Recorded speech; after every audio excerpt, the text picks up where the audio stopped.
Social মিডিয়ায় ছড়িয়ে পড়েছিল একটি চাঞ্চল্যকর গুজব।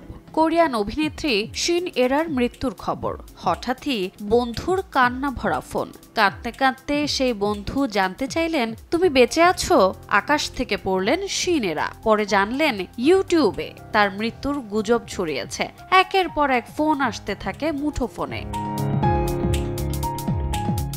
এই গুজবকে মিথ্যা প্রমাণ করার জন্য তৎক্ষণাৎ সামাজিক যোগাযোগ মাধ্যমে এক ভিডিও বার্তা দেন শিন এরা। জানান বেঁচে আছেন তিনি। নিজের মৃত্যুর গুজব নিয়ে রীতিমতো বিপত্তিতে পড়েছেন এই দক্ষিণ কোরীয় অভিনেত্রী। কিভাবে ছড়ালো এমন মিথ্যে সংবাদ তা নিয়েও প্রশ্ন তোলেন শিন। সেই ভিডিও বার্তায় শিন আরও বলেন, ইউটিউবে অনেক তারকার নামে ভুয়া খবর ছড়ানো হচ্ছে, যা সত্যের ধারে কাছেও নয়। এমন খবরে গুগল সার্চ করে নিশ্চিত হওয়ার আহ্বান জানান তিনি। তার বক্তব্যে বিরক্তি, উদ্বেগ ও সামাজিক দায়িত্ববোধের স্পষ্ট ছাপ ছিল। রোজা চৌধুরী, সময় সংবাদ।